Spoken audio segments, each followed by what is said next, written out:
Hello and welcome back to my crafting channel. Have you ever wondered why some paintings just pop? Or why certain color combinations feel so harmonious?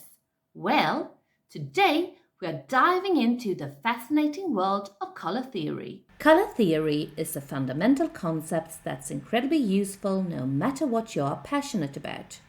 Whether you are into painting, interior design, fashion, makeup, or even if you are someone involved in marketing and advertising, understanding color theory can truly elevate your work and your eye for aesthetics. Think about it. The colors you choose can evoke specific emotions, create a certain mood, and even influence how people perceive you, your creations, or your brand. And that's the power of color theory. Now, while color theory has broad applications, in this video we are going to zoom in on how it can be a game changer for painting. Understanding the basics of color theory can give you a huge advantage when you are holding a brush. It allows you to make more informed decisions about your palette, create depth and dimension, and ultimately communicate your artistic vision more effectively. So let's take a look at some key concepts. The color wheel can really be your best friend.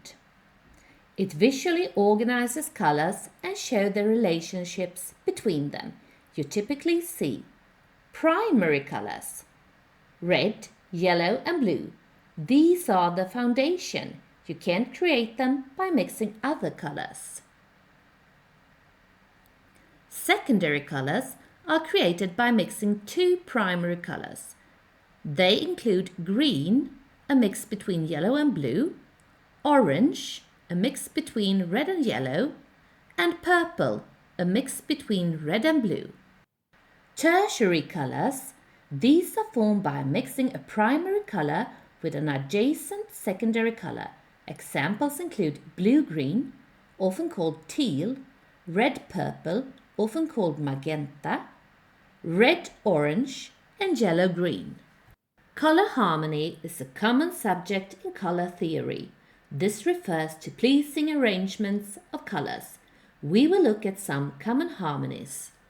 Complementary colors, they are opposite each other on the color wheel, like red and green or blue and orange. They create high contrast and can make each other appear more vibrant.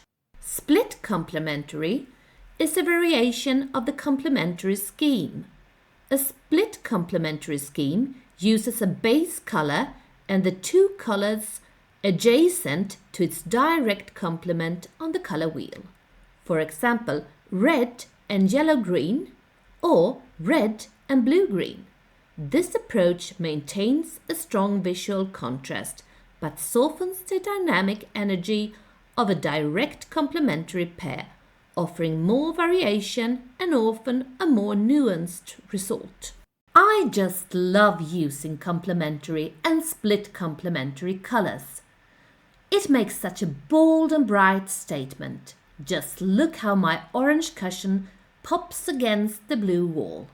The orange seems more orange and the blue seems more blue. It really catches the eye. Even though I love bold and bright statements, I am aware of that it can be too much for many people. On this painting, I have used split complementary colors. The duckling is yellow and the flowers are light purple. This painting is no bold statement, but still the contrast between the duckling and the flowers are made to create interest. Without that contrast, the painting could have been a little boring. Take a look at this photo I took on a vacation in France. The flower is red-violet or red-purple. Red and green are complementary colors, which means that the flower and the leaves are split complementary. Violet or purple is also the complementary color of yellow. That means that the center of the flower and the rest of the flower has split complementary colors. You can also use complementary colors or split complementary colors if you want to create a focal point. The next next color harmony we are going to look at is analogous colors. These are colors that are next to each other on the color wheel, like blue, blue-green and green. They often create a sense of harmony and tranquility. Take a look at these photos I took in Japan. You can see a lot of blue and green. Blue and green are analogous colors. In this photo, you can see a living room decorated with analogous colors. The next color harmony that we are going to look at is triadic colors. That means 3 colors that are evenly spread out on the color wheel, like red, yellow and blue. And these combinations can be bold and dynamic. The last color harmony that I'm going to talk about is monochromatic colors. That is different shades, tints and tones of a single color. This creates a unified and often sophisticated look. Now you may wonder, what is she talking about? What is a tint, a shade or a tone? Well, I will explain it. Let's take a closer look at the color wheel.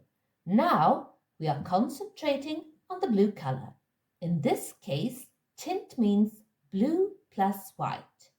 Tone means blue plus gray. And shade means blue plus black. If we look at the green color instead, tint means green plus white and so on. A tint is always the color plus white. A tone is always the color plus gray. And a shade is always the color plus black. Since color theory is such a vast subject and this video is already packed with information, I'm going to stop here for today. In my next video, I will continue discussing color theory because there is so much more to cover. That was all for today. I really hope you liked this video and found it helpful. And if you did, please consider to like, share and subscribe. That would really mean a lot to me. And don't forget to click the notification bell so you don't miss any upcoming content on my channel. And remember, everyone can craft, you too. Bye! Have fun crafting!